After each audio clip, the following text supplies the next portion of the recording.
ಓಂ ಶ್ರೀ ಗುರುಭ್ಯೋ ನಮಃ. ಶ್ರೀಮದ್ ಭಗವದ್ಗೀತಾ 7ನೇ ಅಧ್ಯಾಯ 5ನೇಯ ಶ್ಲೋಕ. ಅಪರೇಯಮಿತಸ್ತ್ವನ್ಯಾಂ ಪ್ರಕೃತಿಂ ವಿದ್ಧಿ ಮೇ ಪರಾಂ ಜೀವಭೂತಂ ಮಹಾಬಾಹೋ ಯಯೇದಂ ಧಾರ್ಯತೆ ಜಗತ್. The other than this by which the whole universe is sustained, know it to be may higher or spiritual nature in the form of jiva, the self principle, O Arjuna. Arjuna, ನಂದು ಇನ್ನೊಂದು ಪ್ರಕೃತಿ ಇದೆ. ಎರಡು ರೀತಿಯಾಗಿರ್ತಕ್ಕಂಥ ಪ್ರಕೃತಿಯನ್ನು ನಿನಗೆ ಹೇಳ್ತಾ ಇದ್ದೇನೆ. ಯಾವ ಪ್ರಕೃತಿ ಅಂತಂದರೆ, ಅಪರೇಯ ಮಿತಃ ಅನ್ಯ. ಈಗೇನು ನಾನು ಅಷ್ಟವಿಧವಾಗಿರ್ತಕ್ಕಂಥ ಪ್ರಕೃತಿಯನ್ನು ಹೇಳಿದೆ, ಅದಕ್ಕೆ ಭಿನ್ನವಾಗಿರ್ತಕ್ಕಂಥ ಇನ್ನೊಂದು ಜೀವ ಪ್ರಕೃತಿ ಅಂತ ಇದೆ.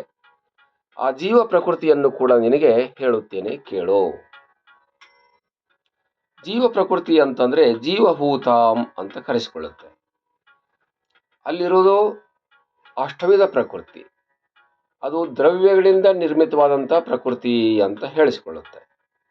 ಭೂಮಿ, ನೀರು, ಜಲ, ಅಗ್ನಿ, ವಾಯು, ಆಕಾಶ, ಮನಸ್ಸು, ಬುದ್ಧಿ, ಅಹಂಕಾರ ಮೊದಲಾದಂಥವುಗಳೆಲ್ಲ ಅಷ್ಟವಿಧ ಪ್ರಕೃತಿ ಅಂತೇನು ಹೇಳಿತೋ ಅದು ದ್ರವ್ಯ ಪ್ರಕೃತಿ ಅಂತ ಹೇಳಿಸ್ಕೊಳ್ಳುತ್ತೆ. ಈಗ ನಾನು ಹೇಳ್ತಾ ಇರೋದು ಅದ್ರವ್ಯ ರೂಪವಾಗಿರ್ತಕ್ಕಂಥ ಜೀವಭೂತ ಪ್ರಕೃತಿ, ಜೀವಭೂತಾಂ ಅಂತ ಹೇಳಿಸ್ಕೊಂಡಿದೆ. ಜೀವಭೂತಾಂ ಅಂತಂದ್ರೆ ಈ ಜೀವಭೂತವಾಗಿರ್ತಕ್ಕಂಥ ಪ್ರಕೃತಿ ಅನ್ನುವಂಥದ್ದು ಆ ಅಷ್ಟಭೂತವಾಗಿರ್ತಕ್ಕಂಥ ಅಷ್ಟವಿಧವಾಗಿರ್ತಕ್ಕಂಥ ಪ್ರಕೃತಿ ಏನಿದೆಯಲ್ಲ ಅದನ್ನು ಹೊಂದಿಕೊಂಡಿರುವಂಥದ್ದಾಗಿದೆ. ಅದನ್ನು ಇದು ಧರಿಸಿಕೊಂಡಿರುತ್ತದೆ.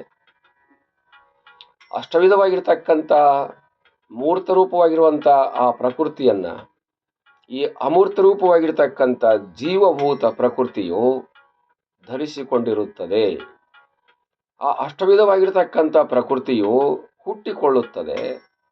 ಈ ಜೀವ ಪ್ರಕೃತಿಯು ಹುಟ್ಟುವುದಿಲ್ಲ, ಇದು ಸಾಯುವುದಿಲ್ಲ. ಅದು ಹುಟ್ಟುತ್ತದೆ, ಸಾಯುತ್ತದೆ. ಈ ಜೀವ ಪ್ರಕೃತಿಯು ಹುಟ್ಟುವುದಿಲ್ಲ, ಸಾಯುವುದಿಲ್ಲ. ಒಂದು ಜನನ ಮರಣವುಳ್ಳಂಥ ಪ್ರಕೃತಿ, ಇನ್ನೊಂದು ಜನನ ಮರಣ ರಹಿತವಾಗಿರ್ತಕ್ಕಂಥ ಪ್ರಕೃತಿ ಎಂದು ತಿಳಿದುಕೋ. ಜನನ ಮರಣಭೂತವಾಗಿರ್ತಕ್ಕಂಥ ಪ್ರಕೃತಿಯು ಜನನ ಮರಣ ರಹಿತವಾಗಿರ್ತಕ್ಕಂಥ ಪ್ರಕೃತಿಯನ್ನು ಆಶ್ರಯಿಸುತ್ತದೆ. ಹಾಗಾಗಿ ಈ ಜೀವಭೂತ ಪ್ರಕೃತಿ ಅನ್ನುವಂಥದ್ದು ಚೈತನ್ಯಾತ್ಮಕವಾಗಿದೆ, ಜ್ಞಾನ ಸ್ವರೂಪವಾಗಿದೆ. ಇದು ಸಂಚಾರ ರೂಪವಾಗಿದೆ. ಇದನ್ನು ನಿರಾಕಾರ ಅಂತಲೂ ಹೇಳ್ತೇವೆ, ಮತ್ತು ಇದನ್ನು ಜ್ಞಾನ ಸ್ವರೂಪ, ಚೈತನ್ಯ ರೂಪ, ಇದು ಶಾಂತ ರೂಪ, ಇದು ಆನಂದ ರೂಪ ಅಂತಲೂ ಕೂಡ ಹೇಳಿಸಿಕೊಳ್ಳುತ್ತದೆ. ಹಾಗಾಗಿ ಈ ಜೀವ ಪ್ರಕೃತಿ ಅನ್ನುವಂಥದ್ದು ಬಹಳಷ್ಟು ಮಟ್ಟಿಗೆ ಬಹಳ ಜನರಿಂದ ಆಪ್ಯಾಯಮಾನವಾಗಿರುವಂಥದ್ದಾಗಿದೆ. ಈ ಜೀವ ಪ್ರಕೃತಿ ಇರುವುದರಿಂದಲೇ ಈ ಭೂತ ಪ್ರಕೃತಿ ಅನ್ನುವಂಥದ್ದು ಹುಟ್ಟುತ್ತದೆ, ಅದು ಬೆಳೆಯುತ್ತದೆ, ಕ್ಷಯವಾಗುತ್ತದೆ, ಹತ್ತಾರು ವಿಕಾರಗಳನ್ನು ಹೊಂದಿಕೊಂಡಿರುತ್ತದೆ. ಜೀವಭೂತ ಪ್ರಕೃತಿ ಅನ್ನುವಂಥದ್ದು ಆ ವಿಕಾರಗಳಿಗೆಲ್ಲ ಶಕ್ತಿಯನ್ನು ಕೊಡುವಂಥದ್ದಾಗಿದೆ. ಅವುಗಳಿಗೆ ವೇದಿಕೆಯಾಗಿದೆ, ಸ್ಥಾನವಾಗಿದೆ. ಅವೆಲ್ಲವುಗಳಿಗೆ ಇದು ಆಶ್ರಯಭೂತವಾಗಿ ಅವುಗಳನ್ನು ಚಲನಾತ್ಮಕಗೊಳಿಸುವಂಥದ್ದಾಗಿದೆ. ಅವು ಜಡರೂಪವಾಗಿರ್ತಕ್ಕಂಥ ಪ್ರಕೃತಿಯಾಗಿದ್ದರೂ ಕೂಡ ಅವು ಸಚೇತನ ರೂಪವಾಗಿ ಇದ್ದಾವೆ ಅನ್ನೋ ರೀತಿಯಲ್ಲಿ ತೋರಿಸಿಕೊಡುತ್ತದೆ ಈ ಜೀವಭೂತ ಪ್ರಕೃತಿಯು. ಉದಾಹರಣೆಗೆ ಒಂದು ಬಲೂನ್ ನಾವು ತಗೊಂಡಾಗ ಆ ಬಲೂನಿನಲ್ಲಿ ಗಾಳಿ ಇರೋದಿಲ್ಲ, ಅದು ಗಾಳಿ ಇಲ್ಲದೆ ಇರಬೇಕಾದಾಗ ಒತ್ತಿಕೊಂಡಿರುತ್ತದೆ. ಅದರಲ್ಲಿ ಗಾಳಿ ತುಂಬಿದಾಗ ಅದು ದೊಡ್ಡದಾಗಿ ಕಾಣುತ್ತದೆ. ಹಾಗೆ ಈ ಜಡರೂಪವಾಗಿರ್ತಕ್ಕಂಥ ಅಷ್ಟವಿಧ ಪ್ರಕೃತಿಯು ಒಂದು ಕೇವಲ ಬಲೂನ್ ಇದ್ದ ಹಾಗೆ ಇರುತ್ತದೆ. ಈ ಜೀವಭೂತ ಪ್ರಕೃತಿಯು ಆ ಬಲೂನಿನಲ್ಲಿ ಗಾಳಿಯೂ ಇದ್ದಾಗ ಅದು ಹೇಗೆ ಸುಂದರವಾಗಿ ಚಂದವಾಗಿ ಕಾಣುತ್ತದೆಯೋ ಹಾಗೆ ಈ ಅಷ್ಟವಿಧ ಪ್ರಕೃತಿಯು ಜೀವಭೂತದ ಆಶ್ರಯದಿಂದ ಸುಂದರಮಯವಾಗಿ ಕಾಣುತ್ತದೆ. ಇದು ನನ್ನ ಎರಡು ರೀತಿಯಾಗಿರುವಂಥ ಪ್ರಕೃತಿ ಅಂತ ಭಗವಂತನು ಹೇಳ್ತಾ ಇದ್ದಾನೆ.